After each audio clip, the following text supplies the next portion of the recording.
next to a woman and feel truly happy. And someone that could level you with her eyes.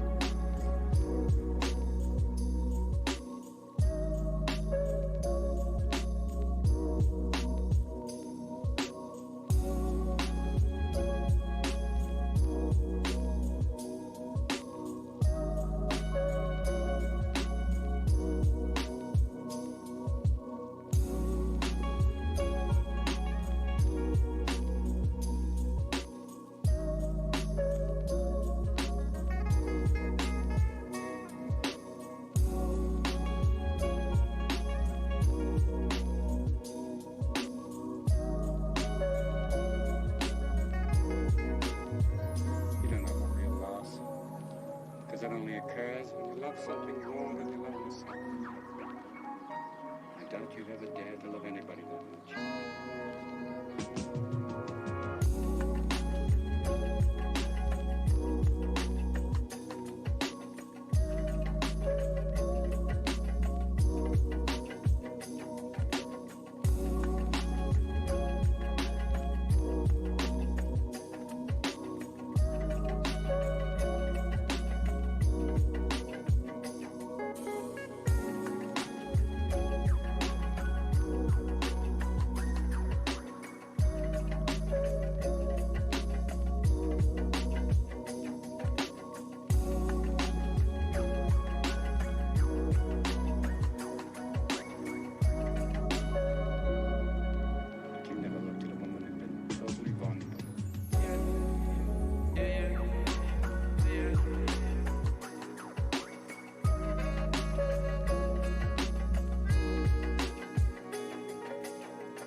Okay, good morning, everybody. Welcome to our final reading. I'm very excited for celebrating your work today.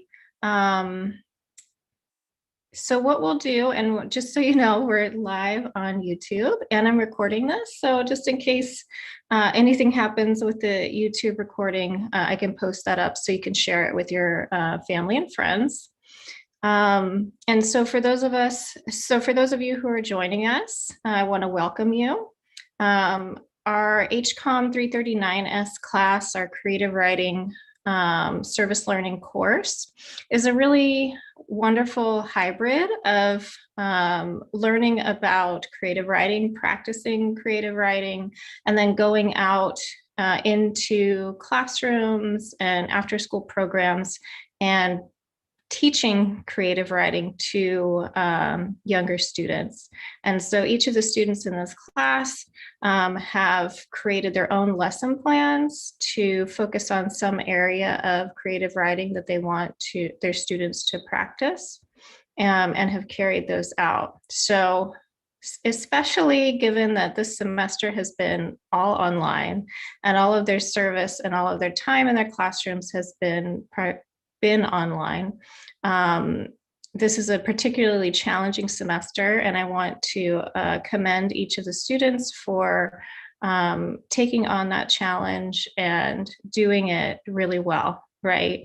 I've received a lot of great feedback from the instructors that you've worked with, and they all, have glowing and positive comments to make on the work that you've done. So you should all be very proud. So what we're going to do this morning is we will go through our list of presenters. Don't worry, I will introduce each person if you don't remember what order we're going in. As you're reading, if you're able to turn on your camera, that would be wonderful. So then the viewers are able to see you as they listen to your words.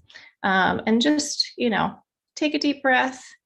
It's okay to speak slowly and really kind of enunciate and be proud of your writing. Okay, so I guess we'll begin. So actually, I'm going to switch the first order a little bit this morning. So Selena, would you be able to read? Yes.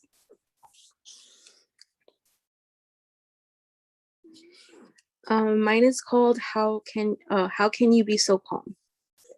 How can you be so calm? I can't breathe when I see eyes staring at me like a hawk. When I speak, I stutter. When my voice cracks like the crackles of a bonfire, I can feel a lump in my throat waiting to be released. I feel like I am clouded in, waiting for my lung to stop. My face darkens to red wine. I could feel the stares piercing through my face. I feel it as if every stare is stabbing me with little needles on my face. How can I be so calm? The emotions of embarrassment invites itself into my mind. My mind is being juggled around with emotions. The emotion of not being good enough to be confident, not good enough to pass an oral exam, not good enough to speak my mind, not good enough to receive participation points, and the state of putting myself down. I try to stare at the clock in front of me. I can still feel the hawk staring at me, like the feeling of being uncomfortable. How can you be so calm? The thought of fainting tries to engulf me in, and I can't do that because the emotion of embarrassment comes in. Every time I feel it, I can see myself crying in a corner, just waiting for someone to say, "Are you okay?" And that will break my tears and run out the room. I can still feel piercing stares like the burning sun. It's like I mentally need sunscreen for all these burns. How can you be so calm? I wish I can speak up. I wish I can share others my knowledge. I wish I can. I wish I can. I wish I can. I wish I can be just like you. Thank you so much. What a great, powerful start. Great images, and I love that repetition in it. So thank you. You're Thank welcome. you. Yeah. Okay. And then Carrie? Can you hear me okay? Okay.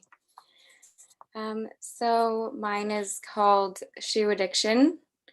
I grew up with the popular girls, brand new cars for their 16th birthdays, rented party buses, and dressed up dinners at the super unique restaurant in WeHo. Designer clothes, the most expensive makeup that has ever touched my grocery store brand stained pores. I tried to keep up desperately. I cared so much. Maybe not about just fitting in, but also making sure I was well liked too. As if these were the measurable factors to base friendships off of. That's cute. Did you thrift that? They'd ask, as a way to get to know me better, but I would always end up feeling insulted. So I began working twice as hard to overcome some imaginary narrative I had made up on my own, which told me that I did not belong if I was not more materialistic and concerned about the up-to-date, overpriced fashion, like the girls who I so badly sought to feel included by. We didn't know that much about one another, let alone ourselves, aside from those labels we wore day to day. I was a self-conscious, naive teenager. All I knew was I wanted to be liked, and I would go to any lengths necessary to achieve this validation. You'll like you'll like yourself more if others accept you. I thought as I scoured the aisles of shopping malls each weekend, intending to spend most, if not all, of the allowance my mother had barely managed to put together for me. Liking myself became a theme for the struggle I faced throughout the next several years when I couldn't manage my own feelings of self-assurance, confidence, or even figure out who I was as a person. Lacking control in myself led me down a slippery slope, always begging the question, if I can't control this, what can I control? I was a latchkey kid after fifth grade. The overdue bills, which used up the majority of my mother's own paychecks, arrived weekly, if not daily, stacking up tall in our mailbox. It's peeling layers of white paint from the weathered years of ignored maintenance, sat at the base of our long driveway, reminding me of the days I anticipated the boring uphill walk. I would count through the letters containing words written in bold red typography meant to create a sense of panic in the recipient. It left a deep pit of guilt in my gut as I reached the top of the driveway. There was no rational reason as to why my mother would or even could provide a weekly allowance for me, but despite the responsibility my hands felt for being another contributor in delivering those unforgiving notices, my constant need for reassurance persuaded me to spend every penny my mother had saved for me. So I studied the girls' fashion pieces, expensive products, and interests. Even though I couldn't care less about Chanel No. 5 perfume or who was on The Real World this season, the smell of their overpriced fragrance reminded me of eucalyptus leaves Mom always put in our pantry to keep moths away. I hated reaching for food and accidentally knocking a dried eucalyptus leaf off of a high shelf. I never understood my mom's thinking at first, and sometimes she did things that seemed absurd. She had this extra sense about her, though. Maybe it is part of being a mother. I always wondered why I never saw eucalyptus leaves in anyone else's pantry, but I never did catch any moths eating our food. 2 more weeks of scraping by, and I'd be able to pull together enough money for a pair of expensive shoes, the staple to any outfit, I thought. A couple of names stuck out from the overflowing file cabinet of designer shoe knowledge. The classics, Louis Vuitton, Gucci, Jimmy Choo, but these were also the steepest in price. I needed a good middle ground. Pricey but not too pricey, nice but not too nice. Steve Madden, his name gave me chills. I imagine this is how those celebrity mega fans felt when Johnny Depp's used magazine they bought off of eBay finally arrived at their doorstep. Shoes I could wear all the time, shoes I would have to wear all the time on the weekends. Every special occasion, nights out, but no one would notice. They would say, "Cute Steve Maddens, what size are you? Can I borrow them next week?" And of course, I let them. The shoes helped me stand out from my ordinary appearance, but they were also a ticket into the cool crowd. Every little bit closer to acceptance and self-love, acceptance from the girls I wanted so badly to feel welcomed by, despite our differences in social status and financial backgrounds. I could still meet their friendship criteria.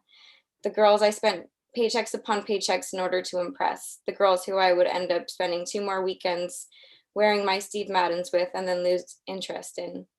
I parted ways with their lifestyle, but I kept the shoes. My perfectly fitted 4-inch thick-heeled Steve Maddens made me feel like I was on top of the world. The girls I fought so hard to receive validation from lived a life that consisted of expensive nonstop parties, inviting me out more often than. I became filled with dread instead of excitement, hearing words like, "Let's go get a drink with our fakes at the bar in downtown, then head to the Sigma Chi house." It just wasn't for me anymore. My shoes and I had discovered something new. Over the course of just a couple of weeks, those brand name shoes, solid in color and material, and surer of themselves than I had ever been, helped to affirm the facade I projected on the outside.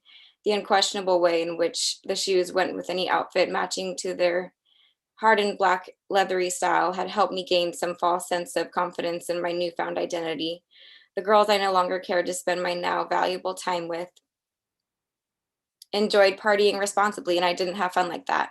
So my shoes, my paycheck to paycheck lifestyle, which I could now spend on much more than just one night of dinner and drinks, and my now overinflated ego engulfed the last of whatever sense of my personality I had at that age, and it grew into an even deeper pit of self-doubt than before. I continued to fill my need for those material items and also found it felt pretty good to fill myself with designer drugs too. Headed towards self-affirmed destruction, I found a group whose values, or lack thereof, aligned with mine in the same way, and my shoes seemed to fit in nicely with this crowd too. My shiny jet black high heels and I had sacrificed too much of my mom's and my own hard-earned money for the way I treated them. The now soulless Steve Maddens were scraped and scuffed, their polished coat that used to tell of their expensive quality now a shadowy wax covered in slime and sticky residue from who knows what after weeks of continuous wear. Every night turned into every day, drunk on a Monday morning, just me and my faded Steve Maddens. We rejected the thought of how it looked. As long as the shoes were on my feet and a drink in my hand, we were unstoppable. They kept me tall, but I was smaller than I had ever been in my life. The highs followed by the lows almost immediately, but those seconds in between filled me with peace and for a moment quieting the noise in my mind that tore at my confidence when I wasn't blacking out the feelings. I never learned to process through. These flickers of numbed thoughts were worth the risk of every potential next overdose, arrest, and sticky situation I usually found myself in after one beer somehow turned into a week-long coke binge. I could look down at my feet and breathe fully. It felt like for the first time, every time. Other people don't always get it. Drugs and alcohol aren't the addictive substance we crave when we say we can't stop. I hated the taste of vodka and the coke drip running down the back of my throat. This fleeting feeling of peace, though, that was the substance I'd sell my own mother for. That's what made every next high worse, but also better than the last. I get to the point where I'd finally feel satiated again, but not in ecstasy like I knew I could be. So I do what any good addict does. I'll take just one more, I'll be fine. I could feel it as deep as each individual cell at the base of my feet, expanding and contracting as my lungs did from my toes to my heels and touching the soles of the somehow now still wearable Steve Madden heels. These shoes followed me into the dark places I took them, or maybe they took me. On autopilot, I made my rounds. Nightclubs, bars, and trap houses, wherever I needed to go to get a fix. Dark days follow dark nights, too many to count. I take accountability for this now, but back then it was all the shoes' fault. We got there one way or another, just me and my worn out Steve Maddens. Thank you. Thank you. Thank you for sharing such a deeply personal story. I really appreciate that and all of the background that you provided in it. So thank you. Okay. And then Maggie. Okay, sorry. I have to get my my stuff straight. All right. This is distorted. Somewhere in the gated communities of the East Bay, a teenage girl, white skin, tan with chemicals, and hair like corn silk, splays on her bed, phone in hand. The BLM in her bio swapped out for the hip new AAPI. She's really with the times. Down in Oakland, an uncle is thrown down to the concrete for the narrowest of his eyes and the racially charged lies of a man chosen to lead a nation, regardless the color of their skin and the mouthiness of their R's. The same world where white men can't decide if my bad driving is for my sex or my race. They'll choose the latter. And communities will only grow sadder. Days counting down to the next gun down, a one-horse race leading down in history as another life gets boiled down to shooting victim. Cutie oranges pass between hands, a bitter reminder. A visage of a bygone era that we can't ever seem to scrub clean from our hands scarred and tattered, shelf strangling and shattered. How I long for a world where this chink in the streets will be a chink in the armor of the padded walls you made of our people, so you could live out your lives, your comfortable lives in the pack heights where your motherfucking rights aren't pecked away by pale vultures too stubborn to die. It's all distorted. An equal share of the spoils thwarted, and these cries of injustice are sported only for the double tap on a phone screen. Thank you. Thank you. Great social justice commentary. All right. Allie. Hello. My piece is called The Fallen God. So you can find him deep in the mountains of a desert forest. There is a bar of sand beneath a waterfall whose waters flow over the head of the fallen god. Surely he doesn't know everything there is to know, but he must know more than I do. If I can only listen well enough through the constant and deafening crash of the rushing water colliding with the pool beneath it, then I might be able to hear his voice when it echoes off the narrow canyon walls as he whispers into the valley below. As I stand beneath the moonless sky, I find myself lost in the dark abyss of the night, hurling through the galaxy as I wipe the stardust from my eyes, trying desperately to see the answers ahead of me. I'm unable to feel the sand clutched within my white-knuckled grasp, or the mist of water finding its way to my cheeks. I am unaware of the breath stuck in my throat, my face turning pale from the lack of oxygen. I am only conscious of the questions spinning in my mind. Why do the thoughts I never intend to think hold so much power over me? I want to believe that I'm in control of myself, that I can depend on myself, that I know myself inside and out, but in my weakest moments, I find myself doubting everything. Is there more truth in those thoughts than the ones I pensively arrive at? The water roars. I cannot hear my own voice, much less the echo of a whisper. Why does overthinking have to be such a bad thing? I've been told countless times that I overthink too much, but I've never understood it as something to fear. I don't want to simply think and call it enough. There has to be more to it than that. If only we could stretch our minds and think a little harder and a little longer, what delusions would we be letting go of if we gave in? I'm silent. I try to listen, but I hear no response. Am I the only one who wonders what it's like to go insane? I'd like to believe it's a common thought, that simply the act of considering one's sanity is both a natural and an inevitable question we ask ourselves. I want to believe that the persistent and underlying feeling of losing a grip on reality haunts more than just me, and that I'm not alone in balancing on the fragile line separating sanity from insanity, one misstep away from plunging into a sea of complete and utter madness. I stare into the eyes of the fallen god. He doesn't say a word. My knees hit the sand with a thud as my legs give under the weight of my thoughts. Holding his gaze, I come to understand that he knows me in a way I will never know myself. He watches me with such a stillness that makes me wonder if he had fallen for the same reason I had. Perhaps we are two lost souls who desperately tried to cling to a reality we weren't meant for. I silently plead and beg for him to say something, anything. But he has a way about him that, even if he does know the answer to my questions and everything within and beyond the edges of the universe, I'm sure he won't tell me. And that's it. Thank you. Thank you. Great introspection there, and details that made that really feel very alive and very personal. Thank you.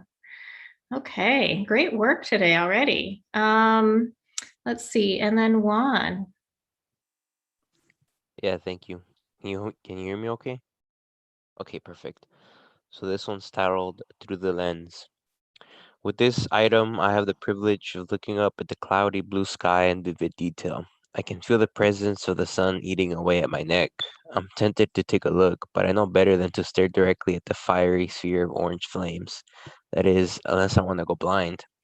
When I take a step outside, I feel the crunch of the dry leaves beneath the rubbery soles of my shoes. It isn't long before I'm gazing at the scenery all around me. The tiny trail of ants forming a black, thin rope along the sidewalk. I think I see a dead bug being carried off to their home base. Or was it a piece of fruit?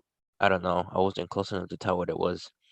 I hear the occasional caw from the crows hanging out in the usual spot atop the telephone lines. They always creep me out, so I try my best not to stare too long. I think I've read too many stories about these crows and what they stand for. I know it's silly, but everyone has a fear, right? I'm always afraid of losing my sight, for example. With this item, these black frame glasses that accessorize nearly half my face are my savior. Without them, I can't see the blue sky, the crushed leaves, the thin rope of traveling ants, or even the intimidating presence of those cawing crows. I simply can't live without them. Believe me, I've tried. Without them, I see nothing but a blurry mixture of disorganized shapes. You know the feeling you get when you spin around repeatedly? You feel all dizzy and it's hard to focus on anything, can barely see? That's me without my glasses. I even get dizzy if I go without them for too long. Sometimes when I remove them before bed, I reach up to my face to adjust my frames, only to realize that the glasses aren't sitting upon my face anymore. It's a force of habit, a sign that I've been wearing these for so long that they've merged with my very soul. Still, I'm not upset. If anything, I'm ecstatic, exciteful, eager even that I get to wake up every day to see the world all around me. The bristling green leaves, cloudy sky, the rays of the sun stretching over my lens, the zooming cars, the gray concrete beneath my feet, the comforting green skin of my home. All of it. I get to see all of it. I can see where they begin and where they end. It wasn't always like this, though. There was a time when I didn't wear anything on my face. It was third grade, I think. My vision started to fail. It wasn't a concern of health. It was just a matter of my growing body and my eyes failing to keep up. Short-sighted, extremely short-sighted. I was frightened, felt the shiver tingling down my spine when I thought about how I wouldn't be able to see anything soon. Colors started to spill over. I couldn't see the gravel beneath my feet as I walked back to class. What color were my shoes again? The words on the whiteboard started to blur. I needed to squint my eyes in order to see the mathematical equation of x times y or something along those lines. I don't know. I always hated math. Squinting turned to panic, and panic turned to failing grades. Teacher took notice of my constant struggling. Mom found out and went to the optometrist. Yeah, I needed glasses, like really badly. At first, I hated wearing these oppressive heavy frames upon my face. Why couldn't I be like other normal kids? Eventually, these black framed glasses became a matter of life. I grew attached to them. In a way, they became a part of my being. They've been there with me through countless birthdays, the loss of loved ones, puberty, adolescence, graduation, and now adulthood. With this item, I have the privilege of looking up at the cloudy blue sky in vivid detail. I can feel the presence of the sun eating away at my neck. I'm tempted to take a look, but I know better than to stare directly at the fiery sphere of orange flames. That is, unless I want to go blind. Thank you. Thank you. Really great reflection on the value of sight. And I definitely feel the connection to glasses. So thank you. All right. Ava. Hi. Can you hear me? Gonna take that as a yes. Wonderful. I hope the pelicans are happy in their little pelican nests. And when their pelican father returns there and opens the pelican paper, the grim details splattered, the full weight of how awful it is, that he keeps the details of the pelican politics within, that he allows what is unspoken to declare his side of the war. That he listens to his pelican son, who war is so unlike, how he does not want to bring fish to the nest, but to study. This pelican son looks within and learns of the inconceivable, teaches the incorporeal there, in a little schoolhouse, untouched by what is, unable to start the conversation, the dialogue, the pelican son trying to sleep in his pelican bed. The dark knowledge that he is right, his father's war is right, but this does not mean that there is peace inside this little nest. It does not mean they will get along there. It means they will seek only what they find within. It means there'll be foxholes, barbed wire within, trenches, little blue-red boxes of strategy, the way they burn through map after map, leaving a dry sky there. It is what it is, war, they say inside the nest, to avoid breaking the conditions of what their silent agreement is. There will be a ceasefire on Christmas. This is when the pelican son is old enough to know within that he is dehydrated and killed enough flowers in the nest to know his dad did the best he could. The hard part about being right in war, you only get watered when it rains, and he is withered there. The pelican dad and the pelican son sit there, watching an old, silly pelican movie. There is, for a moment, no war, just a garden within the nest. It isn't the language in this nest. It is the way the air there is dry and lacking the electricity within, needed to pick up on the love and carry it through you to me.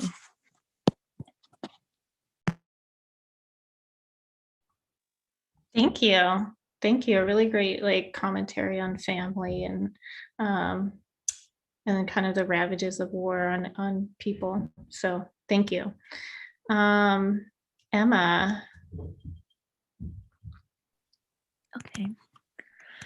So my piece is called To the Person Questioning Love. To the person reading this, you're probably wondering why you're reading this, but if you are, then you're debating what it means to love another human being. You see, for me, it is easy to say I love you to friends, family members, even animals, but to say it to a significant other means something to me. You see, I met this boy in high school, and he and I became friends, the best of friends. He started dating one of my close friends, and I would help him when he got into fights over some of the dumbest things. He and I would FaceTime each other every night and just talk about the most random things, and one night we fell asleep on FaceTime. This started a tradition for us, calling each other every night to talk about our day, hopes, dreams, everything, and then falling asleep only to wake up the next morning to the other person's alarm going off. He and I would hang out after school every day. I would give him rides home. He would stay after school for my extracurriculars just to be with me. For a year, I'd help him with his relationship, being there to support him and wanting nothing but the best for him, and he being there as my best friend. Now, I know you may be wondering why I continued to support their relationship when I knew deep down I was falling for this boy. You see, I supported this relationship because he was my best friend, and so was she. I knew what type of person she was, but could not bring myself to ruin a relationship. If I were to speak up, would that show my true feelings for him? Would I possibly lose everything, my friends, my social life, him? I had to be there for him in this relationship because it was his relationship. You see, I have never wanted to be that girl, the girl who ruined a relationship to get with the boy, the girl who betrayed her friends, the girl who fell time. So I waited until I knew it was right. The day after we graduated, he and his girlfriend broke up, but he still showed up to my graduation party. Little did he know that that made my entire day, that he cared enough to come to my party even with everything he had going on. Over the summer, he and I continued to FaceTime and talk with one another. I never thought I'd find someone like this boy, someone who'd care for me and wanted to talk to me, would send me messages while at work to make me smile, someone who would wait up to make sure I got home safely. I never thought that another human being would care so much about me other than my family. I left for college that August and worried about our relationship changing, that he wouldn't want to be friends anymore because I moved away. We continued to FaceTime every night though, and he met my roommates on FaceTime, which started another amazing tradition of all of us talking together at night. My first breakup my first break home from college, he asked me out to see The Grinch, which made my heart flutter because one, I love Christmas, and two, he was willing to see a little kid movie to make me happy. I remember going to meet him and having butterflies in my stomach, but had an amazing time. After the movie, he walked me to my car, but I didn't want to go. I drove home that night with the biggest smile on my face, and again, we texted and FaceTime once we were both home. Thanksgiving Day came around, and he knew I was with my family but wanted to see me still. So he asked if I was free later on that night to go see another movie with him. This time we saw Creed 2, a movie I knew he would love.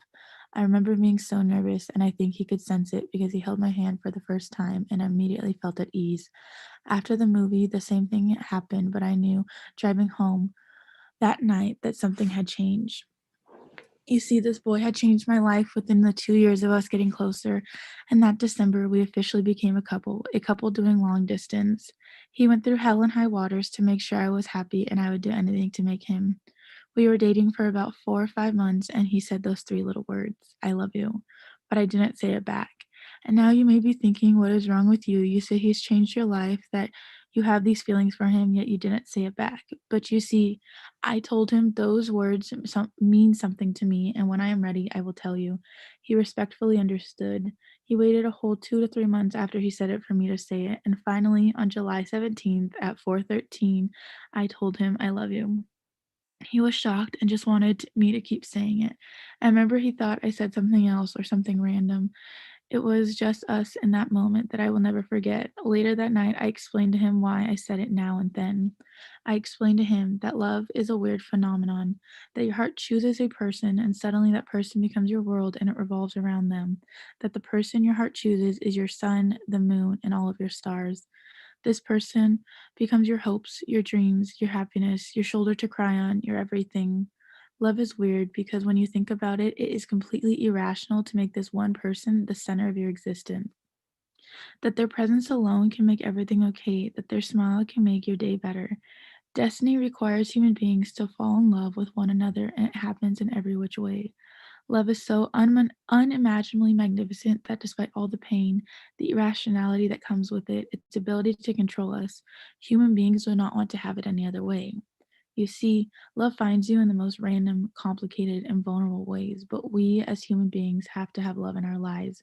We choose to take part in the crazy chaos that is love because without it, we would be lost. So if you're reading this and questioning if you love another human being, listen to your heart. When it is ready, say those three words, but don't expect them to say it back always. Love is a magnificent thing, and you can't logic your way into or out of it because when you love someone, you just know. Sincerely, the person who found love. Thank you. Thank you for telling us the story of your relationship and your reflections on love. Thank you. Okay.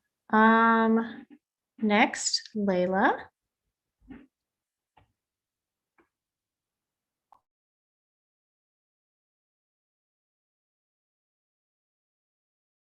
Can you hear me? Okay.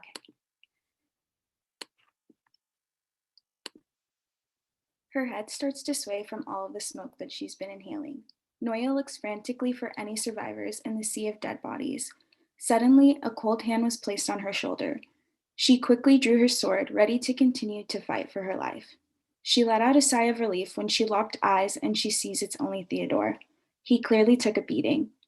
Speak next time you approach me, or you would have lost that hand, she says, still in attempts to catch her breath. My apologies, Your Majesty. He bows his head quickly and she pulls him into an embrace. She's never been happier to see him in her entire life. We need to look for others. Midas is willing and capable of killing millions to get what he desires. Her eyes are constantly darting on the ground to see if she recognizes any of her men. Through the thick gray smoke that surrounds them, a man approaches on his horse. Theodore steps in front of Noya so he can protect her if he must. The man finally commands his horse to stop and begins staring past Theodore, examining Noya. She begins studying his face. The shoulder-length hair, the olive skin, and his almond-shaped eyes all bring this sense of familiarity, but she can't seem to put her finger on where she knows this man from. He seems to be pleased at the look of confusion on her face because he begins to smile at her. The man finally opens his mouth to speak. Looks like you can use some help. Noya was taken aback as she finally remembers who this man is. Orion? She was in disbelief. Word has traveled. We have seen all that Midas has conquered, and we cannot allow him to continue with his efforts of becoming a tyrant to all. You have the Doro Kingdom's support, and my men are ready to follow you into battle if you wish to put your stubbornness to the side and accept my help. Still in shock and offended by his words, she finally responds, Put my stubbornness aside? Is this really the time for us to be arguing, Your Highness? He can see his snarky remarks are getting under her skin. Really, Your Highness. She scoffed at him. He knew better than to call her that. Orion cannot hide the smile on his face. He clearly hit a nerve and is enjoying every minute of it. Noya rolls her eyes. She is happier than ever to see him. She was beginning to lose faith in her capabilities as a leader. Midas believes that I'm all alone, and that I still have no idea how to control my abilities. He believes I'm the last person to stand in his way to claiming victory. We have an advantage now. Go with your men. When I hold up my sword in the air, that's your signal to ambush them. Theodore and I will continue our search for any more men who are still alive and capable of fighting. Now go. Orion nods his head in agreement to Noya's plan. He stares at the woman he sees in front of him, proud of who she's become. He turns to get back on his horse and gives these orders to his men. Orion, he turns his head quickly to the sound of her voice. Thank you, she says softly. Noya and Theodore continue their search for men who are still breathing. Every dull, dead body she sees makes her sick to her stomach. Her hands shake as she sees the lifelessness on the faces of the men she once knew. The lump in her throat feels like it's expanding each step she takes. She's overcome with guilt for failing them. She's more determined than ever to end Midas's life. She grips her sword tightly in her hand, streaks of her men's blood painted across her face. She locks eyes with Midas across the field, an entire army of darkness behind him. The cruel smirk he gives Noya was enough to make her inhale sharply, enough for Theodore to notice and ask, Wait, did you know him? She turns to him slowly with an empty look on her face. Once, long ago, or at least I thought I did. What was he like? She smiles, remembering a time when the two were happy together, a time where he was a good man, a time where he loved her more than he loved power. He was going to change the world. Her smile fades as she sees the world burning around her. I'm done. Thank you. Great work. We're excited to hear the other chapters of your story. Okay. Katie. Hi, yes. 1 second. All right. Here I stand, 3 years later, still alone but stronger. You know, I tried for so long to mend things back together, but the universe kept pulling back, saying the time is not yet right. After endless self-reflections and continuous self-love attempts, I still catch myself searching for the meaning of why this had to end. Realizing hurting for this connection was necessary in order to move forward. Questioning what I need to do and how long I have to wait. Losing myself wasn't your fault. Inconsistencies and insecurities filled the room. I hope you find what you're looking for, so I can begin my journey of accepting the love and loyalty I deserve from someone other than you. Leaving me permanently scarred, scared to open my heart again, never did I see this ending to affect me how it has in scorn. Nothing I say or do ever seems to satisfy the need for repairing me and you. So I decided to embark on a journey through miles of rough ocean waters during times of turmoil and conflict, searching for a life of adventure, practicing courage and accepting all fears. though my strength and resilience masked any hints of uncertainty. My heart may always carry some scars, but I'm strong enough to battle through any journey, no matter how far. My Savior watching over me as I feel alone walking through struggles to success. I was as bright as the moon and as mysterious and emotional as, I was as bright as the sun and mysterious and emotional as the moon. As I felt the cool summer eve breeze on my cold cheek, and I laid on the old hammock drooping from the trees. It was late July and I was nearly 23. I was ready to move on and feel worthy and free. So I decided to let you go, away from anything that had to do with me. Suddenly, everything around me started glistening and glowing with meaning. Though the journey that left me alone and all the stories about it that I've told, no one will truly understand what I went through unless they study it high and low. To some, it may only seem like setbacks, but to me, those obstacles made me braver, making me into a woman ready to conquer anything standing on her own. From the long lost facts I learned about life, to how I see what's around me and what's really important in front of my eyes. I waited for years to the right man for me, a man that treated me with respect, dignity, and honor. After meeting him unintentionally and dating for some time, I accepted to become his future wife and bride.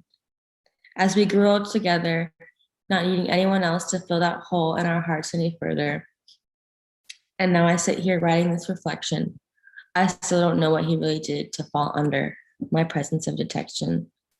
But much like the roses in my garden, I'm still full of beauty, growth, and thorns, but now I'm not afraid of being alone. I'm still full of class, empathy, and acceptance. Now I'm embarking on a new journey of widowedness. I'll always remember the days of searching for love as it filled me with knowledge and wisdom for the remainder of my life. Thank you. Thank you. Thanks for writing about that path of personal discovery. Thank you. Okay. Heather.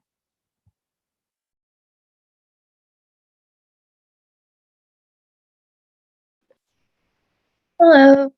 Just one moment, please. Okay. I wanted to read my story called The Mary Janes. I remember watching all the other girls my age wearing a pair of Mary Janes, and I knew I had to have them. My mama knew I had been eyeballing them all summer, but pretended to not notice. That's just the way my mama has always been. She stays silent to avoid rocking the boat. At night when my daddy would come home, he would say the meanest things to my mama, but she would silently take it like it didn't touch her. And every morning she carried on. My mama has always been the strongest person I ever knew. My mama pulled up in front of my school and then turned to me. Now I know summer school isn't what you had in mind, but it is important you bring this grade up. Okay, I finally responded. Once Mama was satisfied when I locked eyes with her, I stepped out of the car and headed over to my class. I took my seat as soon as I walked in the classroom, and when I glanced to my right, Bobby Reynolds, the cutest boy in school, was sitting next to me. I pretended to not even notice, but the two pretty girls in the class, Amy and Melissa, weren't convinced with my unresponsive behavior and glared in my direction. The bell rang for recess, and I sat on the bench under the clear afternoon sky. I pulled my book, Tuck Everlasting, out from my bag. I paused when a shadow casted over me. It was Amy and Melissa with their arms crossed over their chests. We need to talk. My eyes stung at the sight of the destroyed binding and shredded paper of my book when I stepped off the bus.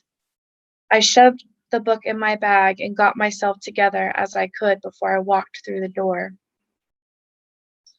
You should go check your room. I got a surprise for you, Mama said. Excitement took over me as I threw my backpack over my shoulder, then slid out of my jacket and let it fall to the floor. Could it be? I couldn't get to my room fast enough. Jennifer Marie, you know your jacket doesn't belong on the ground. Once my bedroom door swung open, to my surprise, I found the ugliest pair of brown cinder block type shoes placed on my bed. I picked them up, not quite believing what I was looking at. Well, aren't you going to put them on? My mama stood by my door. I could feel my nose scrunch up and my lips tighten in disgust. Yes, Mama. She slid each shoe on one at a time and then secured each buckle. I looked down at my shoes, disappointed with their hideous appearance. Here, let's take them off now. You could wear them for church tomorrow. Mama helped me out of them and placed the pair in my closet. That night when I laid in my bed, I could feel those shoes mocking me. I also thought about how the other kids were going to treat me, seeing me wear these god-awful shoes. The next day, while I was waiting for my mama on the front porch to go to church, my neighbor Susie came by with her mama, Mrs. Lane. Where's your mama, Jennifer? I responded, she's inside getting ready. Mrs. Lane slightly widened her eyes at the front door of our house. Girls, you wait here. I'm going to get Jennifer's mama. Once Mrs. Lane stepped into the house, my heart stopped when I stared down at Susie's feet. She had the perfect, glossy, black pair of flat-soled shoes with straps placed across the top of her feet, fastened with a buckle.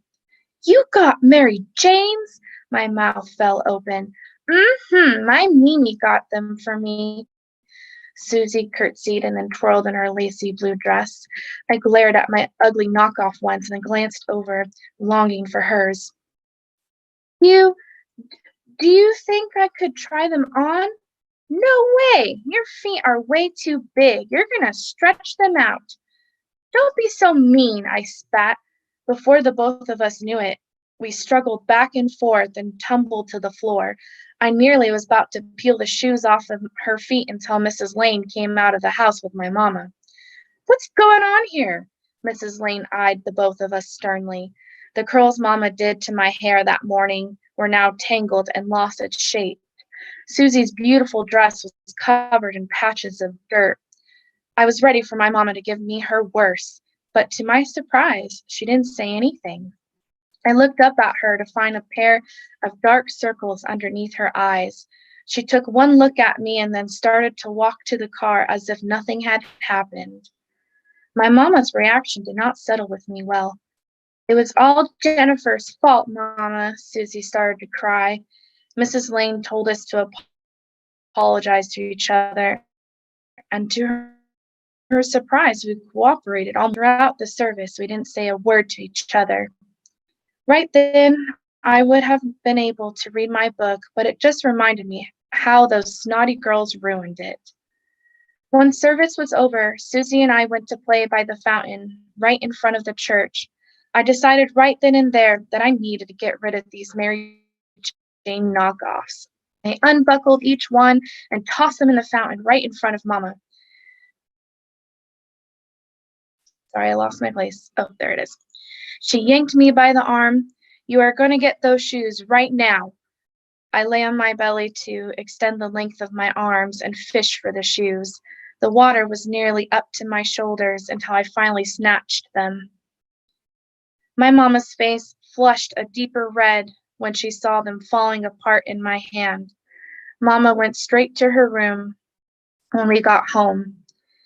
I slowly followed her and leaned against her bedroom door. For the first time in my life, I heard sniffling from my mama. I opened her door to find her laying on her bed with hot tears rolling over her cheeks. I noticed Daddy's stuff was gone. The room was filled with old whiskey glasses, clothes all over the floor, and it smelled like an ashtray. She then reached out her hand. Come here. At first, it felt as though my feet were glued to the floor, but I walked over to take her hand. Mama, are you okay? She covered her eyes with one hand as if to hold back more tears. Listen to me. There is a time when silence speaks louder than words. Other times, people count on your silence to break you. I crawled into her bed to lay next to her. It made me realize that silence isn't necessarily a form of strength. but a call for help from being beaten down. Silence is a double-edged sword that can damage you in ways you never thought possible. Mama, 2 girls from school ruined my book, and I didn't like the shoes you got me, so I took my anger out on them. I'm sorry. Both of us found ourselves giggling hysterically through our sobs and then held each other close. Thank you. Thank you. Great work on your short story. I can hear a lot of the inspiration from some of the pieces we read this semester in August, Osage County. So great work. Okay. Jason. Can you hear me? Okay. So this one's called Broken. You say you love me. You say you want to be with me forever. You say that you'll come to me no matter what, whenever. I take your word as I get so excited. Your family was very welcoming. I felt very invited. You said you wanted to try new things, see new places. You wanted to live a long life together at each other's own pace. Where are you now? I saw you get in that car.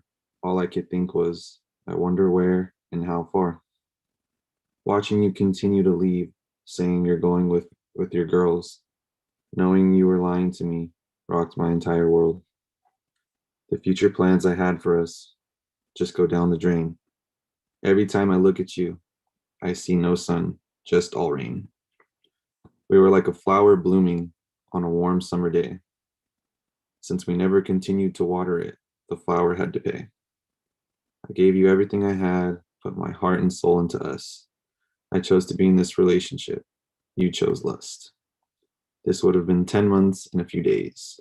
Every day I just feel my chest hurt. What was wrong with me? When I hear your name, all I can do is blurt.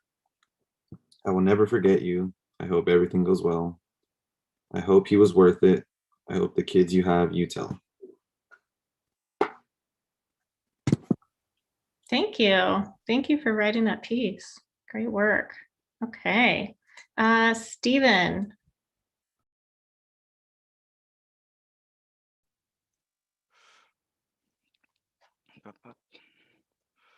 Alrighty then. This one comes from first chapter of, I guess, a short story I'm writing, and it's called first chapter is called Nameless Origin. What remained was an inferno. The land had been charred beyond recognition. Yet for him, the imprint of the place he once called home could not be so easily forgotten. His body was encased within a tightly wrapped black garb. The back end of his cloak began to singe at the edges. Caressed by the searing heat emanating from all directions, he remained callous and undeterred. The sound of splintered wood cracking under the weight of the sullen footsteps echoed throughout the blazing hellscape. The charred debris and the coagulated ash crumbled beneath the figure's steel-toed, freshly bloodied boots as he sulked over the remains of his hometown. While his face was not clearly visible through his tightly wrapped apparel, his eyes were the only thing exposed to the smoky air. However, even that would be hard to notice. His eyes were void of life, void of expression. His eyes were a pitch black void that seemingly devoured the light of the flames within his pupils, rather than reflect the fire within them. He was far from blind. He saw everything, remembered everything, yet felt nothing. He went well beyond his expectations, achieved everything he set out to do here, yet felt nothing. The man stopped in his tracks in what could only be assumed to be the town square. The thick black smoke was so dense, yet he was moving with such confidence. The layout of this town was ingrained in his heart.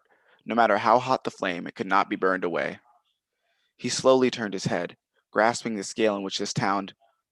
the first time the scale in which this town had been engulfed by destruction. There was nothing left, nothing but fire.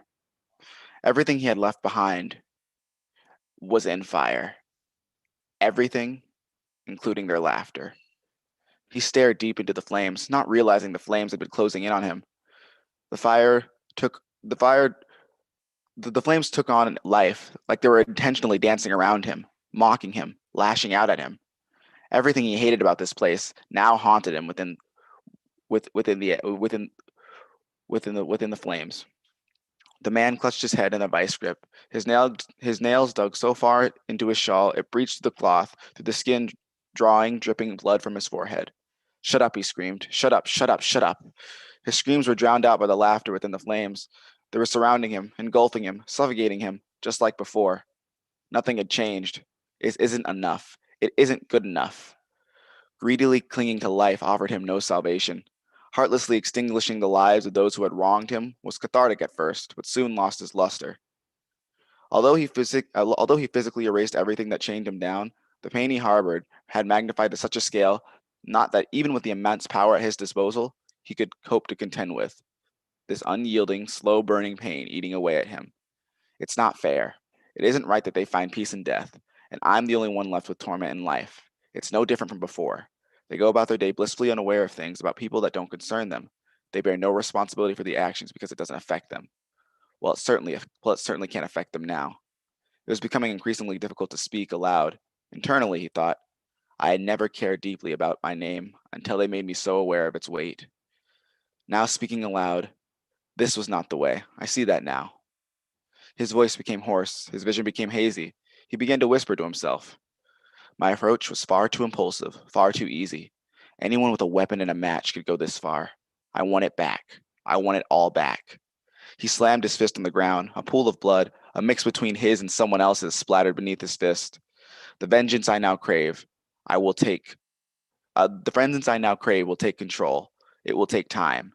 Time I do not have, but time I will take. His epiphany was accompanied by his body's sudden epiphany. This was no place for a man, a mere human, to linger in. He had pushed himself to his absolute limits, and his body had finally caught up to him, overpowering the rage and adrenaline pushing him forward. Yes, in this moment of clarity, his body was succumbing to the lack. He was succumbing to the lack of oxygen, and the man, now determined as ever, was losing consciousness. As he faded, his eyelids became heavy, slowly closing. The flames that were once laughing at him were now muffled voices, and for a moment, he could have sworn the flames took the shape of the silhouettes of people. I think I heard something over here. Look, brother, a survivor. Wait, don't tell me. Is that? Vision distorted as he opens his eyes after a long period of meditation. The man awakened from his recollections. No memory burns as strongly as the events that took place. No memory burns as strongly as the events that took place that fateful night. The events that led up to that man's current standing passed by like a blur. The time where he was saved by the only people who ever care about him. The time he spent accumulating ancient powers lost and forgotten to time in secret. The betrayal by his saviors who rescued him from his own self-destruction. The cries of those comrades who dared stand in his way. Please, this isn't like you. Don't do this. Don't, the man responded coldly. Don't cry out my name like you know me. You know nothing. This is exactly like me. Distorted, hazy, another voice echoes in his mind. My brother is so naive, and I guess I'm even worse. I should have taken you out when I had the chance, but it would have ruined him. He cares way too much.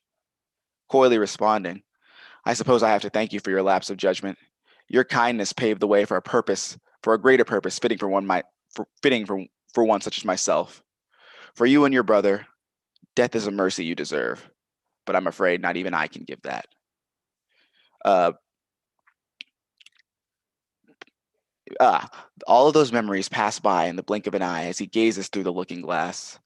In it are this world's last hope, the last remaining legacy his saviors left behind. There in the looking glass were the only three individuals capable of stopping him and undoing the world he worked so hard to create. They were young, naive, mere novices whose powers paled in comparison to the foes he had mercilessly struck down before them. While they were oblivious now, it was only a matter of time before their sights would be set on him. Those three individuals, blissfully traveling aimlessly, no cares, no sense of urgency, were utterly clueless of the destiny that awaited them. And the curtain rises on a tale of twisted fates, intertwined by one name. Thank you. All right, thank you. I think that really reflected on this symbolism of the engulfing nature of fire. So good work. Thank you. Okay, Marissa.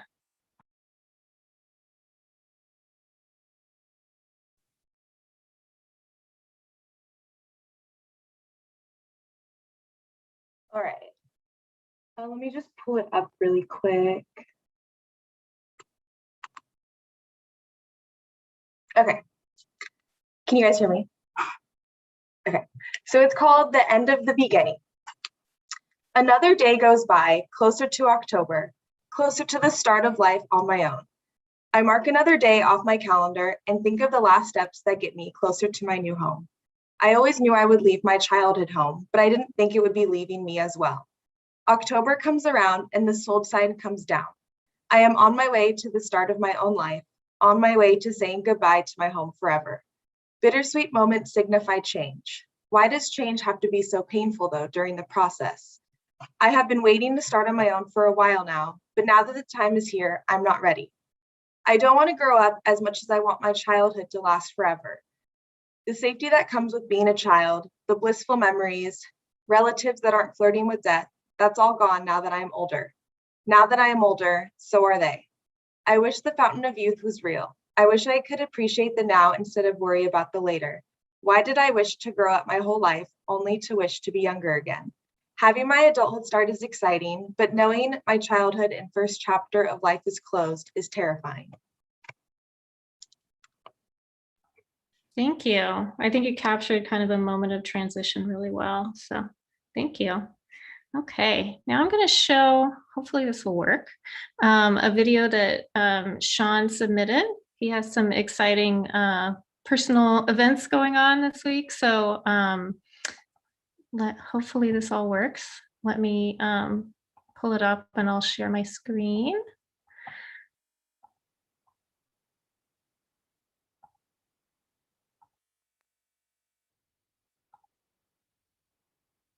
Okay.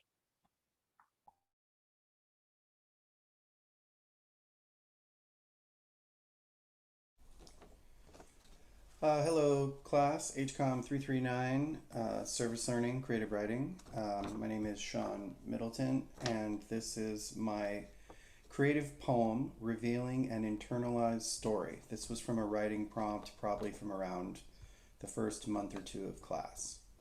And it's about one of my friends, who's also a client that I have, that I've known for a number of years. And this is a poem about one of his chosen tattoos.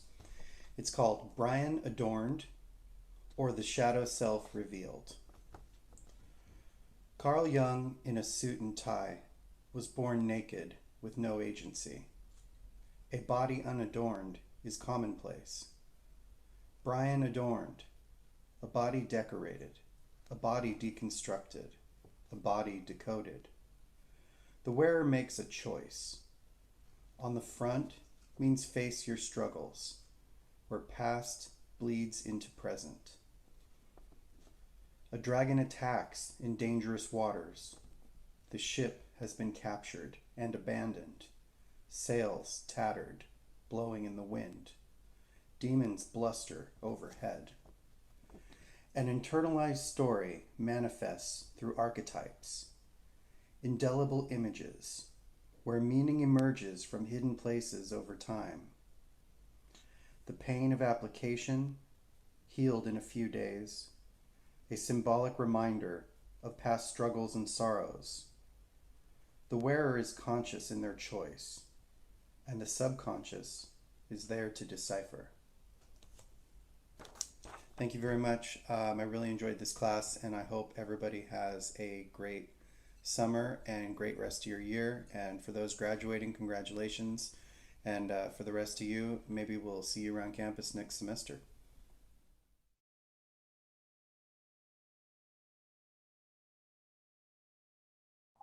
All right. Some great visual imagery along with the poem itself. So let me change my settings here. No. How do I stop sharing? Okay. Great. Let's see. So our next person is Alexis.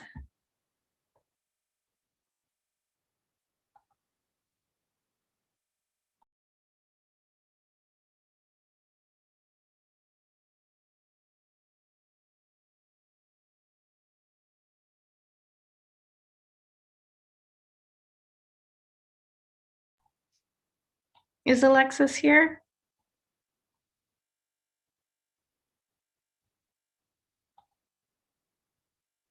I thought I saw her earlier. Okay, so we'll keep going. Aloe.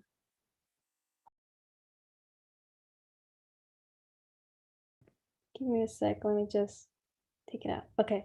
So this is an excerpt of a chapter of a longer project that I'm working on. Okay. Gradually did the forest grow denser, concealing them in a lush emerald and golden light. The overbearing sun grew pleasant and soft, and the day's previous breeze but a faint whisper. With the growth of the forest came the narrowing and shrinking of the path, a creation bending to the will of nature. The atmosphere became familiar, a reminiscent spark of their first trip to the elven forest. Once again did the vivacity of the forest bring them into a state of bliss and euphoria. Erendriel eased his horse off the fading path and into the uncharted being of the forest. Underbrush, leaves, and fallen branches rustled and cracked under his horse's hooves, bending and pulling away as he stepped, only to relax back into their previous positions. Esta was first hesitant to step off the path, but followed Erendriel shortly after. He had assumed that the deeper they entered the forest, the denser it would become. While that was initially true, it gradually began to ease away and lighten slightly the further they went. Though it remained quite dense, more light managed to coax the air.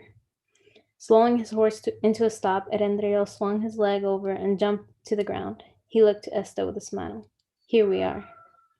Esta jumped off his horse and walked next to Erendriel, the sight before them a gorgeous display of life. At the center of the Emerald Kingdom, it cleared and revealed a blanket of color. Soft shades and pastel hues sprinkled the ground, flowers of pink, red, white, purple, blue, yellow, orange, and various other colors Esta neglected to recognize. They were small, rounded, and fluffed, as if they were made of the softest and silkiest of fabrics, something so incredibly delicate that a mere touch would send it spiraling and floating through the air. Their soft sways appeared like the plump and reaching hands of a babe, innocent and loving to everything in their presence. When the wind blew, sparks of color joined it, curling and swaying through the air. Tall stalks of green stood between the vibrancy, the ever-growing grass that acted as a cushion beneath the flowers. Green reigned above and surrounded the saturated delicacies, a barrier protecting it from the outside and unknown. Yet it also functioned as an enhancer, giving strength to its pristine vibrance.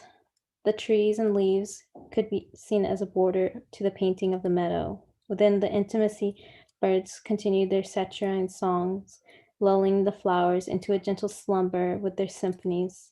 Grazing from one flower to another, bees embraced each one of them, while butterflies offered gentle kisses to the ones that felt forgotten. And yeah, that's it. Thank you. Thank you. Excellent sensory detail there. Great work. Okay. Dauphine? Hello. Give me one moment.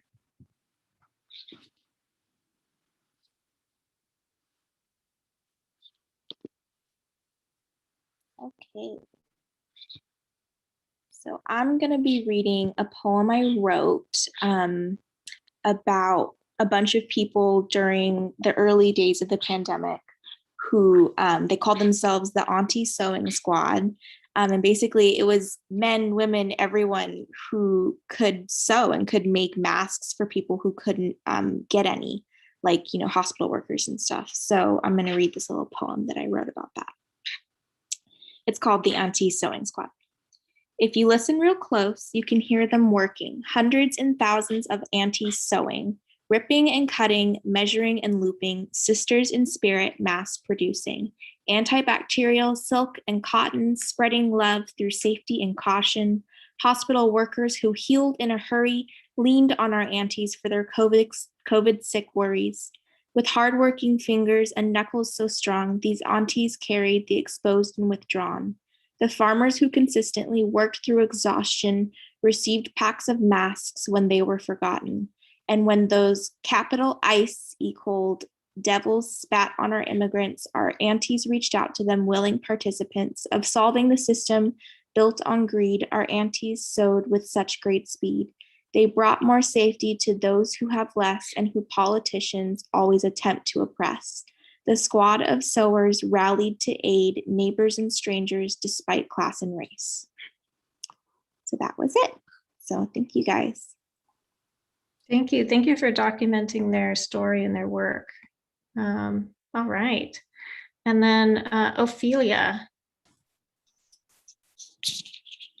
Keeper. You are smaller than a watch, but worth more than a Rolex to me. You are the only possession I take if the world were come to an end. The 4 words, 13 numbers that are on you are what I depend on. You are the representation of my ancestors' freedom, the freedom that was once taken without approval. Because of you, I am reminded that I am worthy of what I seek to be. In this small world, I do not fear much, but you are the one thing I fear losing grasp of. If I lose you, my identity is non-existent. Not only are you bulletproof, tough, and rigid, you are also a lifetime warranty of reassurance. The reassurance one feels when a loved one peacefully transitions from life to death. I was a curious kid who would wander off, staring at the kids on the swing set, distracted by the cotton candy displayed outside the candy store. Yet you always found a way to save me. As long as I continue to keep you close contact with my brown skin, I have the ability to come home. Home to the extended, unconditional love given. Home to the constant lessons of why sincerity is important. Home to mom's gentle words. Home to dad's needle-feeling mustache rubbing against my forehead as he reaches for a hug. Home to their overwhelming protective actions. You are not just a dog tag, you are my dog tag. Thank you. Thank you. Thank you for writing that. Okay.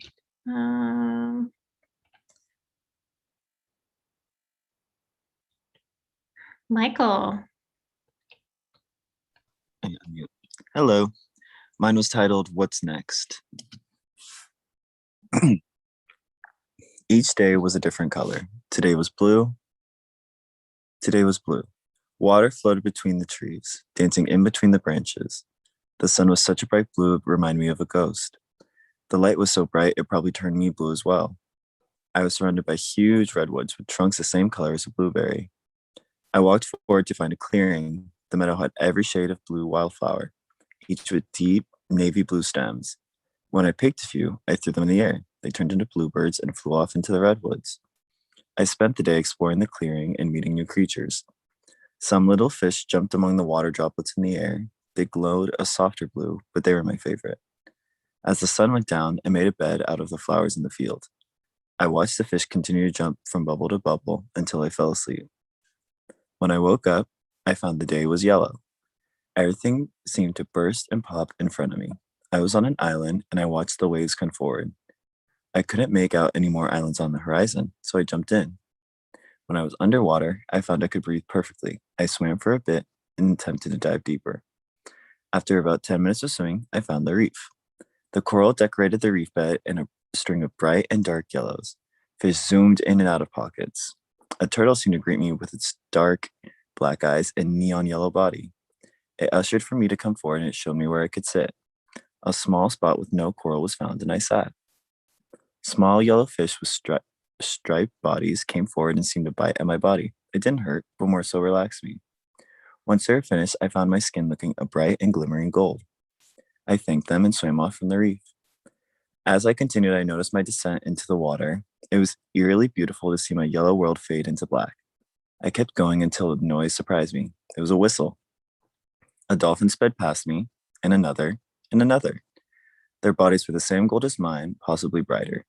I was surrounded, but they all seemed to dance playfully around me. When they swam, glitter followed them. It bounced across the dark water and illuminated the dark. I began swimming with them, racing with them, and just adding sparks to the dark. Eventually, I began to tire and decided to relax. I let my body float among the water and tried to make objects out of the glitter in the dark. Then I began to sleep. Thank you. Thank you. Great surreal images. It had a very dreamlike quality. Okay. Sasha.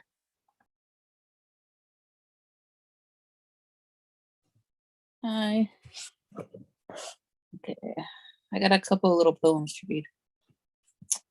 This first one's called Vegas. The lights are bright here. The music is loud here. Overwhelmed and my feet are tired. Still, I'm excited to be here. My grandma is old now. She is happy to see me. I help her to set up Netflix on her TV. Later, my love and I order dinner from Siegel's 1941, and I get some homework done. We go out late to the strip, explore the casinos until we find a nice one. A lucky slot at the Bellagio. Win our money back, then go outside to find a 4 a.m. snack. Clear our lungs of the perpetual smoke inside. It must have been fun to be here during Bugsy's time. Mind Palace. It might be somewhat cluttered, the foyer littered with backlogged ideas and random thoughts. But I think of the living room as a wide open space, ready to be played in. The walls are lined with meticulously stored files. Sometimes I can pull one out at will and review the information at my leisure. This is a power that should not be abused. Some days the thick fog obscures the carefully noted data, and I have no one to accuse but myself. Am I someone with nothing to lose? Active shooter. Every day it's in the news. Another killing, another misguided tool. We thought it was okay to play God for a few. But it's really getting old. I wish I could open my phone and see a different view. Violence is the one that fear instigates, but I think it's never too late to say, I made a mistake. I don't want to hurt anyone. I'm sad and lonely. I never have any fun. Every bullet is a cure, a reason to make sure I don't have to come out of this alive. Now is my time. Thank you. Thank you. And thank you for writing on such an important topic about school safety and shootings. So thank you. Thank you. Yeah. Okay. Jasmine. Hi, good morning. Okay, so my poem's titled Words. All the words seem too empty, a hollowed void, only wrapped in thoughts over and over, the same meaning, just taking its time to roll over. My tongue, but not quite, words that are of no weight. They can't change destiny, they only seem to tire my mind, but I can't sleep. I keep defining them, each word for a feeling, even if it hasn't been made before. The inexplicable moments that swim in the wavelengths of night skies that are unseen, hidden till the morning light perishes them. The words evaporate like cheap inebriation, lent at the cost of sanity, dissolving on its own, held only by a breath. Those unsaid feelings reeling through the mind on the verge of sanity, endangering survival, and yet on its own, borrowing death. Each time an opportunity arises and the words escape, and all there is left is comfortable silence. Okay, thank you so much. Thank you. Araceli. Hello. Okay, so this is kind of like a short story within a poem, and it's part of a bigger kind of life project of documenting memories and lives that I can share with my daughter. It's titled, I Just Can't Shake It. Motherhood has taken me on a path that I didn't even know was possible. I view life differently, with my life revolving around a tiny human. I thought I had a new love until I had her. It's surreal that through her eyes, I see my struggles and my happiest moments. Emma Victoria is her name, a Virgo like me, born a day before my birthday. I know who she is, but who am I? Why do I deserve to be this happy? My life has been nothing but hurdles. I close my eyes and start to feel sorrow that consumes me. I love him. Who would have known? My life would have changed, all the sweetness in it, so many memories, vivid and other times foggy. It comes back in pieces, freezing wind against my blushing cheeks. My heart drops. My brain tries to process. Everything is over. I don't have any strength. Only so much I can do. No one else can do it for me. Cannot wait to see the day. Blessed to be alive, blessed to be healthy, not to live in the past. My life, the memories that confuse me, the moments that take my identity and kill my spirit. It robbed me of my spirit.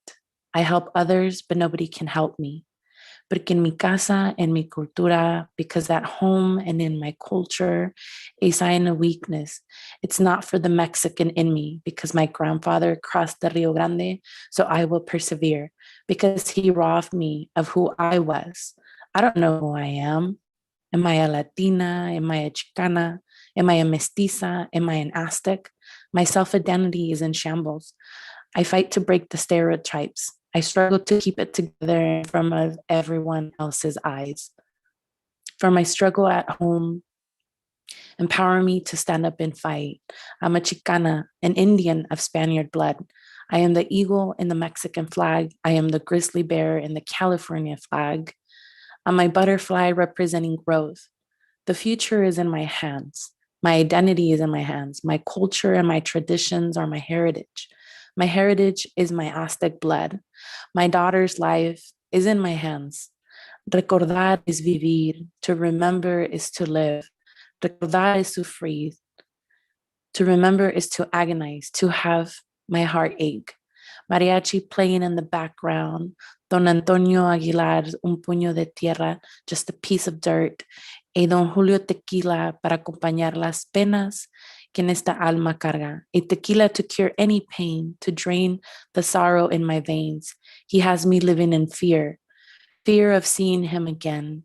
I guess I should be thankful I can still walk and I'm still alive. I'm on the street, confused, crying, not knowing where I am. I'm screaming, but nobody can hear me. Nobody can understand me.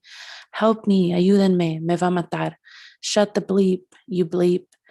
That's what you get for disrespecting me. My heart is racing. My eyes feel heavy, and I can barely push him away. Stop, please stop. He kicks me in the stomach. Everything turns black.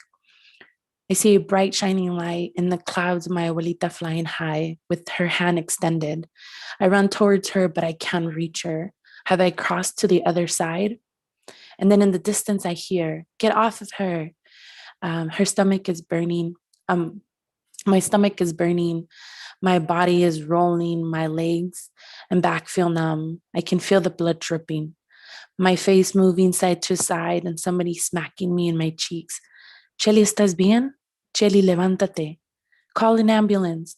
911 emergency response. 911, what is your emergency? What are you reporting? Alex, my cousin is bleeding all over. She won't wake up. She's breathing. She's kind of waking up. He was kicking her while she was on the floor. 911 emergency response. Who is he? Can you describe him? Is he still there? Alex, he's about 5'1", Hispanic. I think he's 24, and my brother hasn't pinned him down. 911 emergency response. Medical response is on the way. Please stay on the phone. Is she still breathing? Yes, she just opened her eyes. I can hear the sirens in the background. Everything is dark and my eyes are watery. As I come to, I ask, ¿Qué está pasando? Alex replies, Te golpeó. He hurt you. I start crying. I can feel everything hurt. Flash forward 11 months. I start to walk again. The recovery road is long. If I only could heal my soul. Physical therapy saved me, but my heart isn't saved. My soul is broken. So many questions. I'm still healing. A mi manera, my way, sin conocer, without knowing. Jamás fronteras, without borders. Lloraré, viviré, lucharé. I will cry, I will live, and I will fight my way. Mi niña será mi luz. She will be my light. At my weakest moments, I wonder how one person can steal your soul. And then I realized that the voices in his head also robbed him. The voices that control him, that have taken him away. Schizophrenia is the ultimate thief. For many years have passed, and I can finally say his name again. Aurelio. Memories of us walking into the light together one day. I forgive you, brother. I love you. Thank you so much. Thank you. Thank you so much. Thank you for passing on this story to your daughter and recording your experience. We really appreciate you. Thank you. Okay, Siren.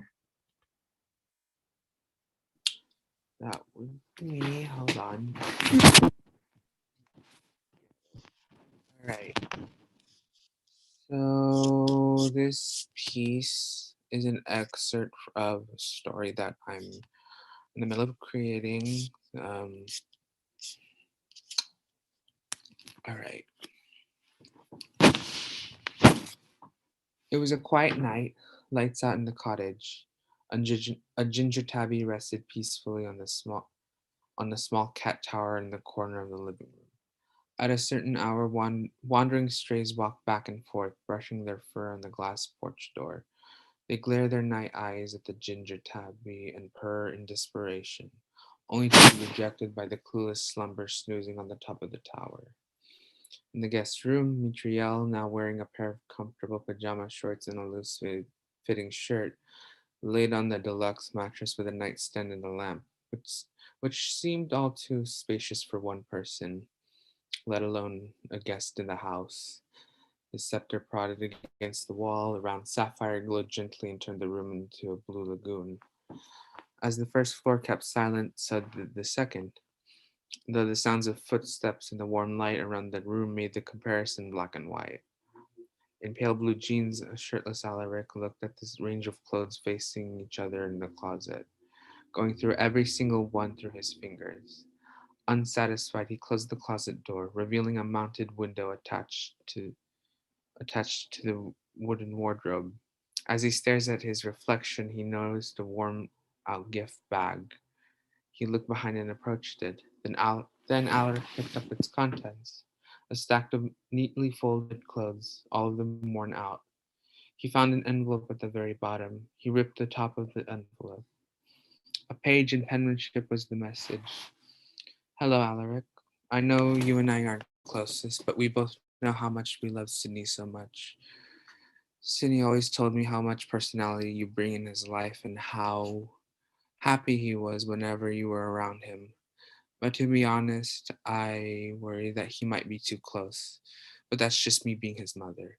I know I've said horrible things to you, and I've never realized that you didn't hold it against me until the memorial service. I'm sorry. I don't know how I can make it up to you, but I thought it would be okay if I can give some of his personal belongings to you. I'm no sure if you're Sydney's. I don't know if you're Sydney's size, but at least you have something to remember him. I hope we can make amends someday, Cornelia.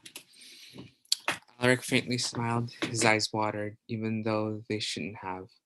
He dug deep into the bag and grabbed the bottommost garment up with his fingers and palms. The clothes emerged one by one.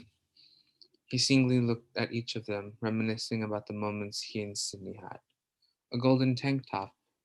Alec remembered the winter afternoon they volunteered to plant goldenrod seeds in the greenhouse. He remembers seeing the noontime perspiration coming from Sydney's well-built muscles. Different shades of yellow surrounded Alaric in the hothouse. The warm sunlight passing through the glass, the germinating buds seeping their baby petals into the new world. His closest friend's blonde hair. A red wine button-up poplin shirt. Alec remembered the one Sunday he visited the town congregation.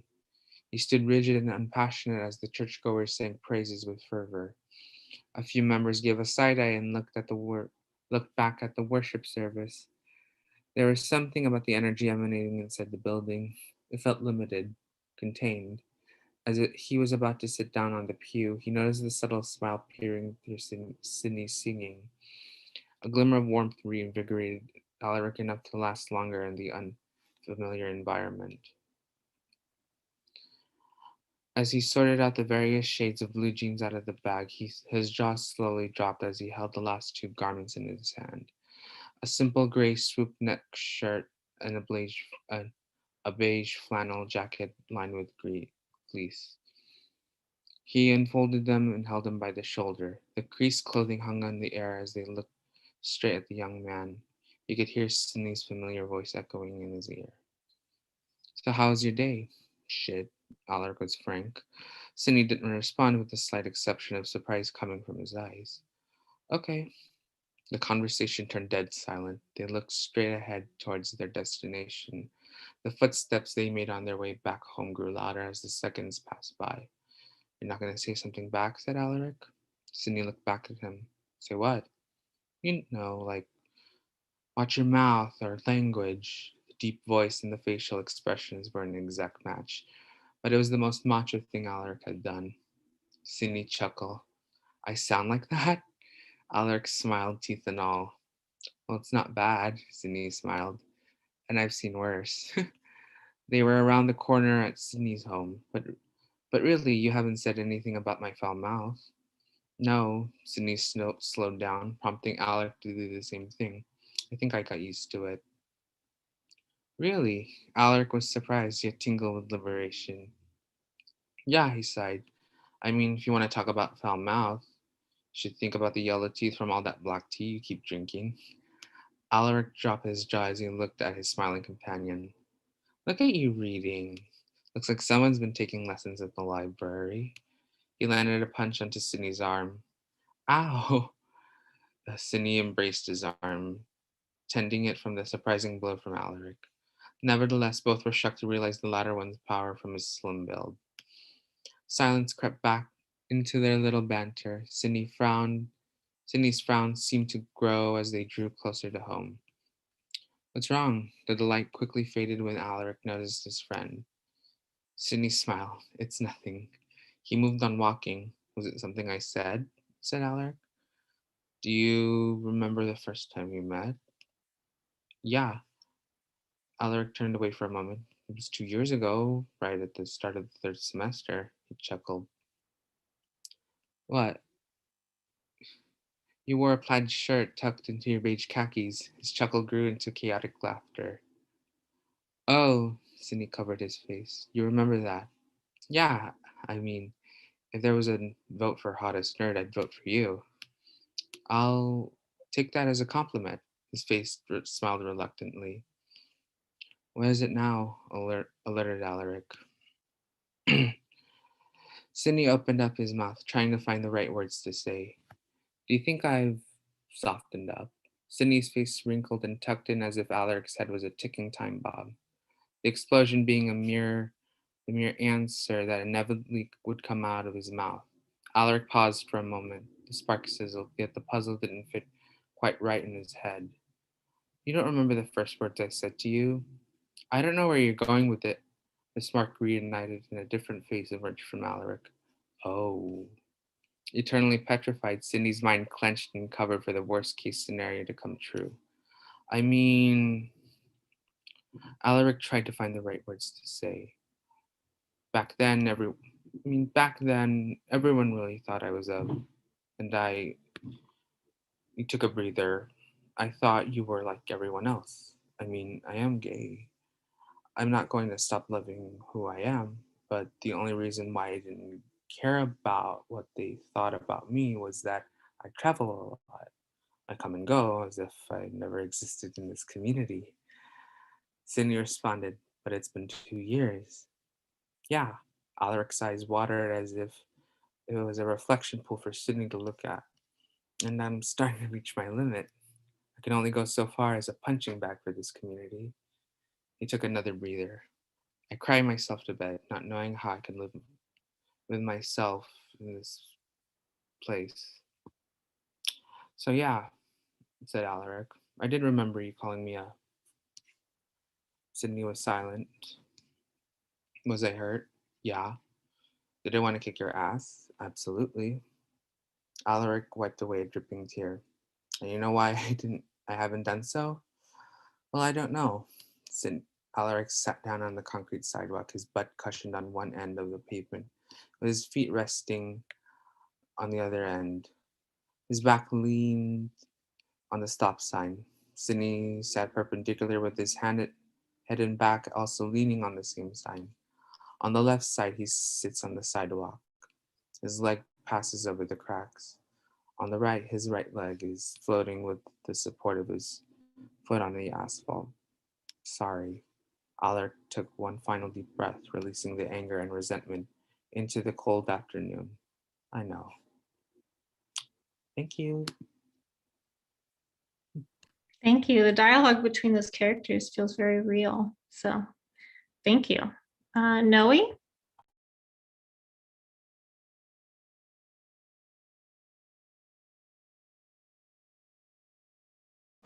Was that no?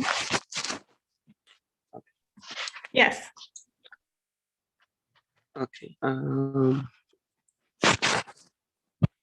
So this is called My Last Chance. All right, let me close my window.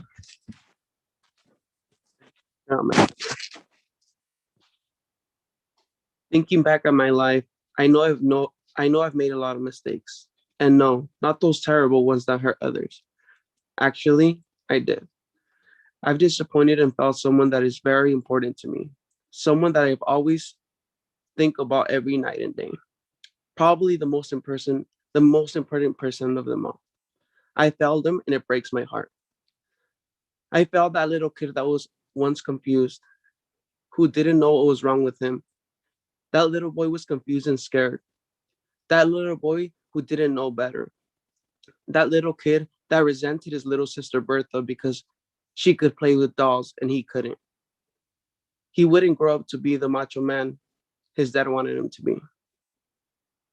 That little kid who felt like a malfunction in the simulation. That little kid that suffered for years from putting on a show every day by playing a character who was far from the truth. Who pretended to be a masculine boy, but on the inside was a soft, gentle little boy. On the outside, he was the color brown, but on the inside, he was made out of all the colors. He tried to erase the colors, but they were bright. It was so lonely.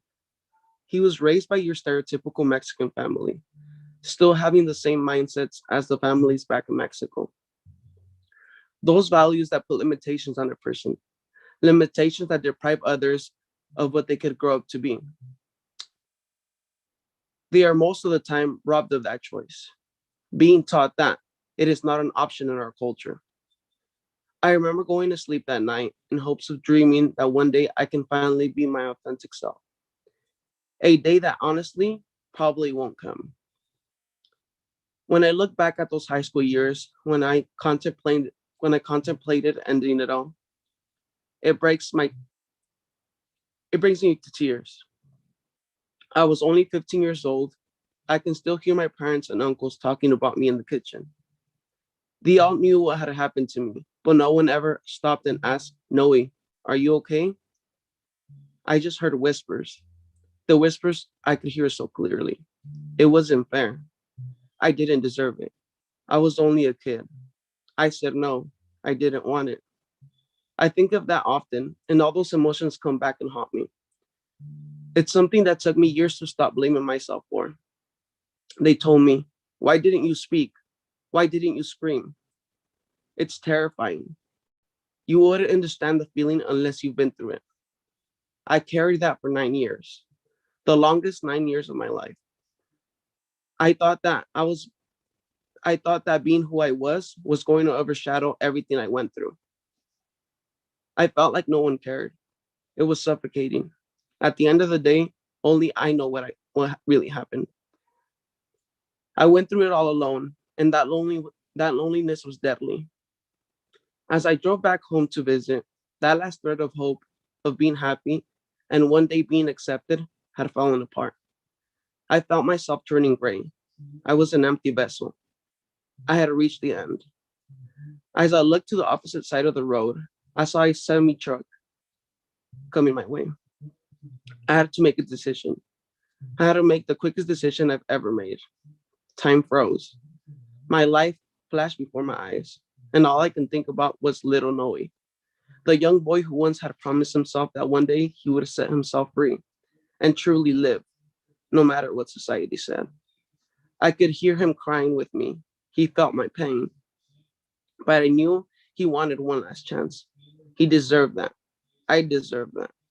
I had to make a decision, and I did. I chose to live. actually live. Live authentically, live for my loved ones, but most importantly, live for myself. I choose life. I deserve a life where I can finally be myself without hating myself. I deserve a life where I'm not carrying so many secrets and trauma. In order to fully move on, I choose to forgive those who hurt me along the way. I know I'll feel lighter that way.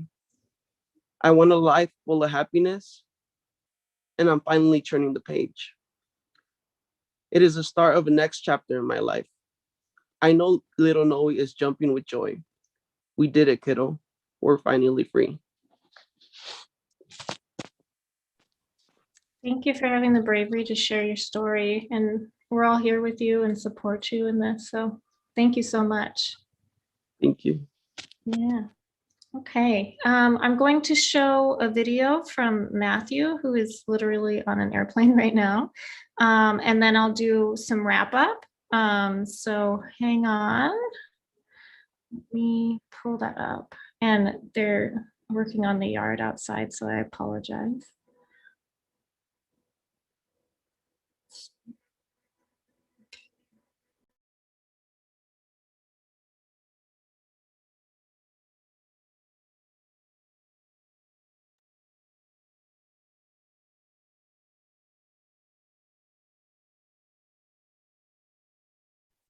Hello, class. Sorry I couldn't be here today for my final reading. I was in Missouri for my best friend's graduation. So I will I'm going to record my reading for you, and I hope that you all enjoy it. Let me just pull it up real quick. It is titled Magnus Library. Statement of Joshua Kerensky regarding a visit to a town of hanged men in the southernmost part of Texas. Original statement given September 21st, 2008. Audio recording by Jackson Smith, head librarian of the Magnus Library of Los Angeles. Statement begins. My job is to look for missing persons. Well, that was my job up until 2 months ago. It really is the strangest of things, really. When you're your own boss, you can close up shop whenever you feel like, and no one can tell you no.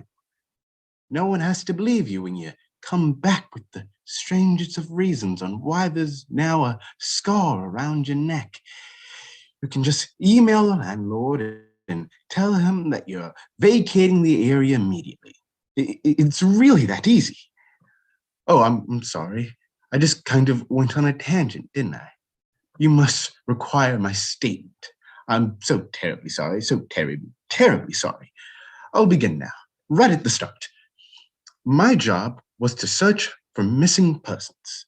I was recently given an anonymous case to find Daniel Jackson, but he went missing. But he went by the name Dan. To keep it short, that's what I was told anyway. I was told he was last seen somewhere between Mission and Victoria, Texas, which is strange because my office primarily works out of Southern California, and my clientele usually asks me to find missing kids who'd run away from their luxury houses to get high under some bridge downtown. I've never received a letter, an out-of-state case before, let alone a case with such little information as this one.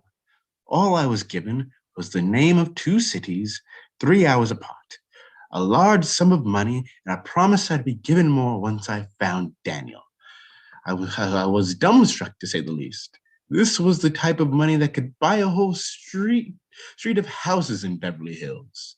It was extremely enticing, and I hate to say it, but my greed got the best of me then. If only I took the money, and then I could have retired happy and rich. But no, I had to book that flight down to Texas. It was like I was possessed by the chase to find this man. The thrill of a new case always got my blood moving, no matter how trivial. And this really got me in for the hunt.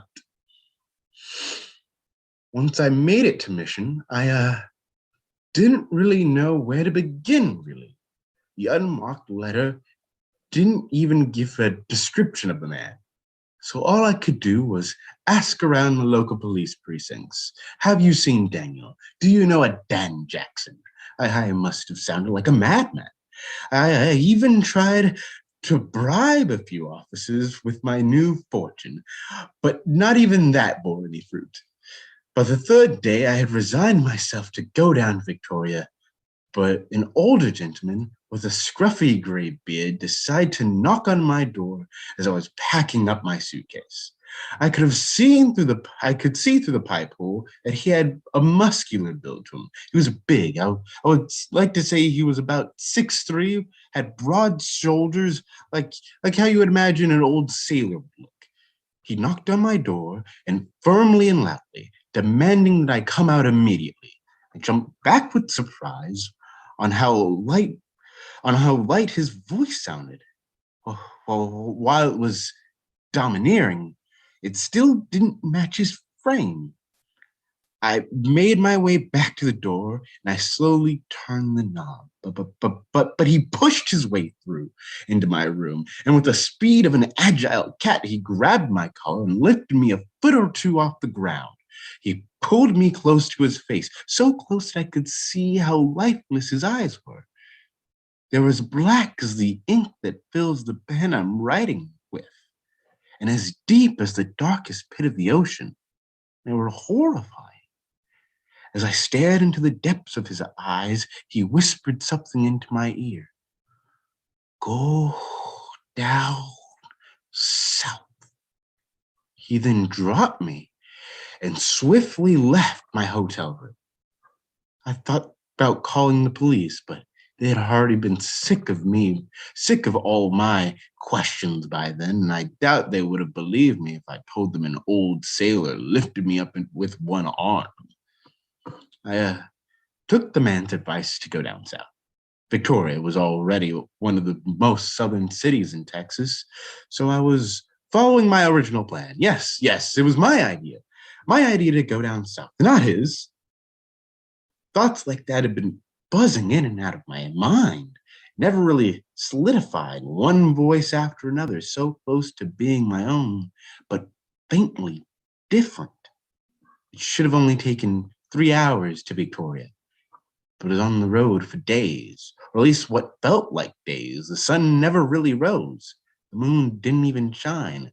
I was trapped in the dark with only my car's headlights as a guiding light. And ever so often, I drive by someone hanging from a noose, eyes wide open to stare into my mortal being with the necks bent and broken. Eventually, my car ran out of gas, but it kept moving into the dark as if the road itself was propelling me in motion. I had already lost my drive to find Daniel Jackson. Any strength I thought I ever had was gone, lost to the dark, never to return. As I moved ever forward, ever further and further, the nooses began to multiply. From 1 every mile to 2, from 2 to 4, from 4 to 8, and so on, till the road itself became filled with hanging corpses. My car could no longer move, for the nooses had completely surrounded me. It was like a town of hanged men, for all you could see in the dark were lifeless cadavers. Boxed in and nowhere to go, I could see their faces clearly. It was a hodgepodge of every person I had ever met. My mother, my father, my landlord, even the old man who came knocking on my door. Even him, but of course it was him. He was the one who sent me down south in the first place. All they did was stare at me longingly with their cold, dead, black eyes, as if they wanted my life, as if they wanted to breathe my air. The longer I looked into their eyes, the tighter my neck began to feel. It was hypnotic, just how deep their eyes were. I didn't even notice when I couldn't breathe anymore. It was as if the air from my lungs had vanished without a trace. No violent sucking or anything like that. It was just gone. I could feel the shadows of death envelop me from the deepest parts of my body. I couldn't even say it was cold, just a complete absence of all feeling. The one thing that saved me from this hellish experience was my phone ringing. It was enough to snap me out of whatever trance I had been in. I took a quick look at my phone to see that it was my bank calling me. Then I turned back to see the light of day. I would have been overjoyed if I didn't feel the skin around my neck burst into flames. Everything gets a little hazy after that. I know I was found in my car by the police and sent directly to the hospital. Apparently, I had gone missing for 3 weeks. My bank was calling to inform me that the money I had deposited wasn't any good and that charges might be brought against me for counterfeit bills, which, after what I went through, I believe I can deal with. Though I'm hoping you and your library can do an investigation on my predicament. I've heard so much about your London main branch, and I thought that giving them my statement would allow for some closure. But due to me being tried in the court, I can't really leave the state at the moment. So this will just have to do. I'll have some pictures of my scars as evidence to the validity of my statement. But thank you, and I hope you have a very nice day. Statement ends. Well, this is interesting to say the least. There's a couple of holes in this statement that make me question its authenticity. Such as Mr. Currency's claim that he was found by the police in his car. That can be farther from the truth. Thanks to the research by Tom and Sarah, we were able to discover that the hotel staff found him unconscious in his room with drug paraphernalia scattered all around his bed. That puts the whole latter half of the statement into question, and the pictures he assured he would supply are nowhere to be found. Though Mark suggests we do a follow-up on Mr. Currency, but sadly that won't be possible. He was found hung in his apartment 2 days after giving the statement. The police weren't able to find where the rope was attached. Apparently the noose just hung there, with Mr. Kerensky attached with a letter that said, "Thank you for hanging with us. Sincerely, Daniel Jackson." End recording. Thank you for listening to my story, and I hope you all have a wonderful day. It was a pleasure being in class with you, even though it was mostly just Zoom calls. But this class has been a wonder. I hope you guys have a wonderful summer. Thank you. Okay. All the characters in that story felt very much alive given the reading style that he did. So, okay. I want to thank each and every one of you for your work this semester, for your contributions to your sites, for teaching your students, for the writing that you've shared with us, and the really personal stories that you have been willing to open up to write about and to read to each of us. You should be very proud of having the energy and faith in yourself to do that.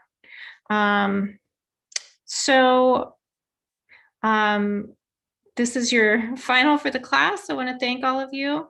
If you have any missing work, so any missing journals, please turn those in, okay, by Friday, this Friday. If you have any missing workshops, please submit to those, and please remember to put comments on 2 peers for each workshop. If you've done that, please email me so I can update those grades. And if you have any questions, please do message me. I will be available to help you out. And I hope to see you all in person at some point. If you're graduating, I will be there at the drive-through graduation this weekend. But otherwise, go out into the world and do well. I have faith in you. Okay. Thank you, everyone. Thank you. Thank you. Thank Thank you kindly. you. Bye. Thank you.